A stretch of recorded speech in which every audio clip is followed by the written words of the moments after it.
I'm Holly Sexton, and you're watching and listening to the Boss Lady Coaching Podcast. Megan Stith is with us in spirit, and we're so happy to have today's guest with us. She's going to share a story about heart, about hard work, about education, parenting, and legacy, and how you, the viewer and the listener, can be part of the story. So we're happy to welcome Schelequia Davis. She is a local business owner, a veteran, and our boss lady favorite thing, which is a person of action. So we're so happy to have you here today, Ms. Davis. Thanks for joining us. Thank you for having me. And with the Boss Lady Coaching Podcast, a little hiatus we took from videos on YouTube and from the podcast were due to the pandemic, being stressed out, overworked moms, Yes. and also some equipment failure. So we're thankful to Axiom Solutions for getting us up and going again. So Ms. Davis, we're going to talk today about, like I mentioned, heart and parenting and legacy and education. And you shared with me something wonderful, which is the story of how the Walking with Purpose Scholarship came to be, and also a scholarship in memory of your son. So let's talk about the Walking with Purpose Scholarship and the partnership that you have with Elizabethtown Community and Technical College.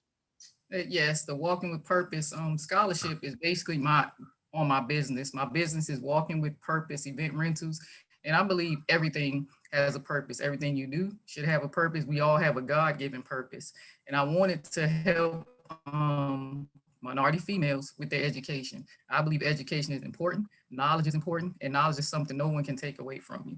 So I wanted to have something that it's $500, and any amount helps. Any amount helps because college can be expensive. So I wanted to do something that would help a student out with their educational goals. So the Walking with Purpose Scholarship is being determined right now. Yes. Applications were already taken for 2021. And I know you do fundraising throughout the year as well. So if someone's watching right now and they're interested in investing in female minority students, how can they donate to this specific scholarship? Well, for this scholarship, you can go online, or they have a form that you can fill out. If you go to the ECTC website, you can look up scholarships, and they have you have to mail it in because the Walking with Purpose Scholarship link is not available online. So there's a form you can fill out, or you can send mail donations to the college. Attention, Megan Stith. That's right. So you can get in touch with Boss Lady Megan Stith through the college, and the website is elizabethtown.kctcs.edu. And you can look for the Walking with Purpose Scholarship. And I'm so happy you set that up. And it would be really it would be unfair to the viewer and the listener if we did not mention, Miss Davis, that along with being a local business owner and a veteran, you're also a person who has put herself through school and has been a great example to her children. So what has that journey been like for you, and what degrees do you hold now? I have associates in business, a bachelor's in human resources, and a master's in human resources. As I said, education has always been important to me. And in my household with my kids, with my sons growing up, I always preached to them how important education was and how they need to apply themselves. And I just feel as a parent, I can't constantly be on them about education or preaching about education, and I'm not doing it. So I made it my personal goal to go back to school after I got out the military, to go back to school and obtain those degrees. I got my associates while I was still active duty, but my bachelor's and my master's I received after I moved to Kentucky and got out the Army. And I just wanted to be an example for my young men at the time. So, because I always believe in whatever you preaching, you need to be doing it. And usually with moms, we're doing homework and studying early in the morning and late at night. So along with appreciating your service as a veteran, I also appreciate your service as a mom, because we as parents, it's our job to walk in the way we want our children to walk, and more opportunities than what we had. Because children, most of the time, if we're talking, they pay attention to more of what we're doing. Because you can talk to kids and talk to them most of the time and go in way in, out the other. But if they see you doing something, if they see it, they more inclined to follow what they see. That's 100% the truth. The good, the bad, and the ugly. And yes, Follow that too. yes. So tell me briefly, if you would, about your children and about their journey with education.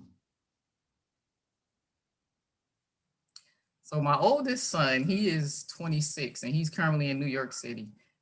It was a struggle with him with school. I've never seen a child that did not like school. So it was a struggle every year. And when he was in the 7th grade, I went and sat in the classroom with him because he would come home and he couldn't tell me like what the teacher said, because I would be helping him with homework and it was so hard for him to tell me like what did the teacher say, and I would get very frustrated. So I'm like, something has to be going on. So I went to sit in two of his classes with him and I realized that he wasn't focusing well at all. So I went to the doctor and he got evaluated. He ended up having ADHD and he had to take medication, and he went from almost getting left back to getting A's and B's. And so I felt really bad as a parent because, you know, as a parent, you preaching about education and it was just a struggle with him, and I would put him on punishment and everything else. And then when I found out that he had ADHD, then we had to work with that and with the medication and teaching him that he can't use that as an excuse. That now you just learn different than everybody else, but you can't use it as an excuse. So once we figured out he had that, we just worked with that and we dealt with him with the ADHD. And my youngest son, Timothy, he was he just didn't apply himself like he should have, but very intelligent. He always marched to the beat of his own drum, no matter what. You preach to him, whatever, he still marched to the beat of his own drum. But that was both of my boys. And at times I was a single parent for some years until I met my husband. So it was a struggle, and being a single parent, being in the military and constantly just trying, you know, you want the best for your kids. Yeah, and you trying want to them to level do up. their best. Yes. So all of that. So, but we made it through. And like I said, with my oldest, we still working with the ADHD because when he got to high school, he didn't want to take medication anymore because the way it made him feel. And I told him, you know, that's fine if you don't want to take medication, but understand you're going to have to work harder than the normal student. So, but every year was a struggle, and he graduated, never got left back. He graduated. By the grace of God, he graduated. Like I said, it was a struggle with him, but I was constantly on him, and every step of the way, I was right there with him. And my youngest, point. Oh, sorry, go ahead. You're my youngest son, we was preparing him for college. He like you try to tell him, you know, you got to bring your grades up. You got to bring your grades up. You got to get 2.5 for some of the scholarships that he was applying for. And he's like, I can get a 2.5. I'm like, okay, you need to apply yourself. And he got accepted to every college that he applied to, but he had to do extra to get accepted. It wasn't just like okay, you got accepted, but he had to do extra to get accepted. So you're talking about Timothy, right? Yes. So there's a second scholarship in memory of Timothy, and you said that he went from high school to colleges and he had his pick of colleges, but you wish that Timothy had attended community college. I really do.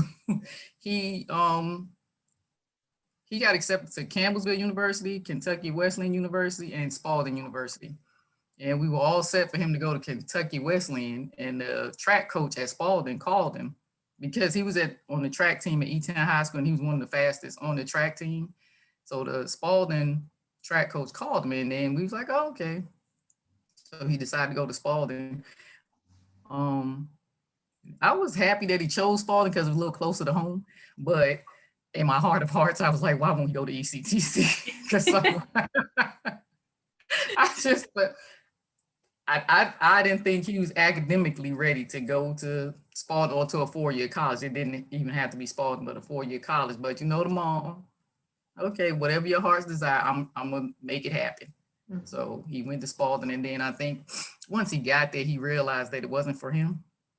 And I talked to him. I was like, you know, if you don't want to be here, you don't have to be here. College is not for everyone. He wanted to be a certified personal trainer, and he eventually got certified. Once he left Spalding, he went to, he got a certification from National Sports Sciences Association. He paid for it himself, and he did excellent in that because that was something he wanted to do. and something he was very good at, and he was all into physical fitness. So, but I wish he would have went to ECTC for that year. And that's the difference maker, like you mentioned with your children. Every child is different. Every person is a different kind of learner. And I see that reflected as well in the intent and how the scholarship and benefits help those who are applying for the Walking with Purpose scholarship and then Timothy's scholarship. So how long has Timothy's scholarship, his legacy scholarship, been available? I believe it started in February. So I talked to Megan maybe December, January timeframe, or sometime last year, and I was telling her what I wanted to do. I wanted to set up a memorial scholarship in honor of my son. And we went through all the paperwork and coming up with the qualifications and criteria. And it became available in February. So February to April. April 1st was the deadline.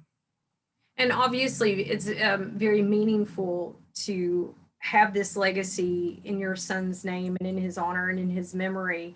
But was that process overwhelming for you, or like what was the process working with Megan like to create the scholarship? I thank God for Megan, and I thank God that I was referred to her because I was going through, I really want to do this scholarship, and I'm one of these people, it's laid on my heart to do. And if it's something I say I'm going to do, I'm a person of action. So I was like, okay, I want this scholarship, and I want it to be in place before he passed June 7th. So I wanted it to be in place before the year of his death came about. So when I talked to her, she was awesome. She was on it. She walked me through the whole process, and she made it effortlessly, and it was smooth. And I thank God for her. I thank God for Megan too, and for you, because it's just such an encouragement. And even though it is an immeasurable loss, there's a lot of love left behind, and I can feel that from you. And then I'm sure, Megan has children too. So I'm sure when she was working on this legacy scholarship, she was thinking about her own children as well. Yes. So for people who would like to donate, is that the same process for Timothy's scholarship? Is visiting the ECTC website? Yes, it is. His was available online, but I believe the online link is now deactivated. So you would have to call the school or mail in a donation. Okay, and I know there's fundraisers throughout the year and that type of thing for these scholarships. And when it's scholarship season again, which is usually around January 1st, and those applications are coming in, you can absolutely, if you're viewing or listening right now, you can get in touch with Elizabethtown Community and Technical College. They're on Facebook. They are also on YouTube, and they're online at elizabethtown.kctcs.edu. Well, Ms. Davis, thank you for your time and for your patience. Thank you. I was hoping to get you on the show earlier, but we just weren't able to make it happen. But thank you, and you're such an inspiration. Thank you. Thank you so much for having me and giving me this opportunity to talk about my son. I was trying not to get emotional and cry during this whole interview, but I thank you very much. You're welcome.